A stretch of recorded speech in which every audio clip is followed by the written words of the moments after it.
చెప్పండి. అందరికీ జై భీమ్, నమస్తే అండి. ఈరోజు అంబేద్కర్ కోనసీమ జిల్లా ఎస్పీ గారిని మేము కలవటం జరిగింది. ఎందుకంటే గతంలో 2-3 రోజుల క్రితం ఈ జిల్లా నుంచి ఒక తప్పుడు కంప్లైంట్ ఒకటి నా మీద ఫైల్ చేయడం జరిగిందండి.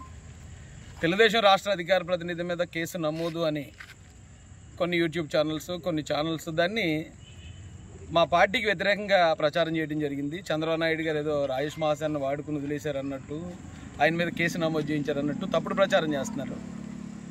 అయితే దానికోసం మేము గౌరవ ఎస్పీ గారి దృష్టిలో ఈ సమస్యను పెట్టి, ఏమంటే ఇది కంప్లీట్గా బేస్లెస్ కంప్లైంట్ ఇది. ఎందుకంటే జనవరిలో జరిగింది అని చెప్పి నవంబర్లో కంప్లైంట్ ఇవ్వడం ఏంటనేది మాకు అర్థం అవ్వలేదు. జనవరిలో జరిగినప్పుడు వారు వైసీపీ సానుభూతి పరులు అయినప్పుడు, వాళ్ళ గవర్నమెంట్ ఉన్నప్పుడు కేసు పెడతారు. కానీ మా గవర్నమెంట్ వచ్చిన తర్వాత ఇప్పుడు 9 నెలల తర్వాత ఇప్పుడు కంప్లైంట్ ఇవ్వడం అనేది అక్కడే తెలిసిపోతుందండి అది ఫేక్ కంప్లైంట్ అని వారి దృష్టికి తీసుకెళ్ళడం జరిగిందండి. వారు కూడా దాన్ని పరిశీలించి మేము ఖచ్చితంగా వీటన్నిటి మీద ఎంక్వైరీ చేస్తామండి. ఎంక్వైరీ చేసిన తర్వాత దీని మీద తగు చర్యలు తీసుకుంటాం. మీరు తప్పు చేయనప్పుడు దేనికి మీరు టెన్షన్ పడాల్సిన పని లేదని చెప్పారు. అయితే నా బాధ ఏంటంటే, నాకేం టెన్షన్ లేదండి.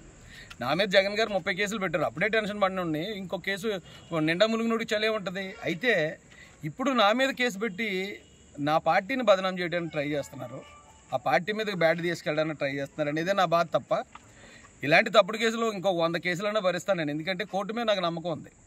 ఆయన పెట్టిన 30 కేసుల్లో దాదాపు 15 నుంచి 16 కేసులు ఆల్రెడీ కోర్టు వారు తీసేశారు. తప్పుడు కేసులు అవన్నీ అన్నీ కొట్టేశారు, ఒకటి మిగతా కూడా అయిపోతున్నాయి.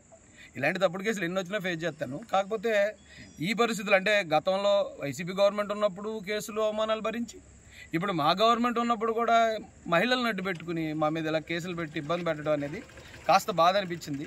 ఆ విషయాన్నే పెద్ద ఆయన దృష్టికి, ఎస్పీ గారి దృష్టికి తీసుకెళ్ళడం జరిగిందండి. వారి మీద నమ్మకం ఉంది, కోర్టుల మీద నమ్మకం ఉంది. ఎందుకంటే తప్పుడు కేసుల్లో అరెస్ట్ చేయడానికి ఇది వైసీపీ గవర్నమెంట్ కాదు, ఇది తెలుగుదేశం కూటమి గవర్నమెంట్. కాబట్టి ఖచ్చితంగా ఎంక్వైరీ జరిగిన తర్వాతే ఏదైనా ఉంటుంది. కాబట్టి ఖచ్చితంగా దాని నుంచి నేను బయటకు వస్తాను. కానీ ఈ లోపల జరగాల్సిన బ్యాడ్ ఈ సోషల్ మీడియా ద్వారా కేసు నమోదు అయిపోయింది, అరెస్ట్ చేసేస్తున్నారు, రేపు అయిపోతుంది, ఎల్లుండి అయిపోతుంది అని చెప్పి ఈ తప్పుడు ప్రచారాలు, ఆ తప్పుడు ప్రచారాల వల్ల ఈ రోజున 11 సీట్లు పరిమితం అయ్యారు. అయినా కూడా ఇంకా బుద్ధి మార్చుకోలేదు.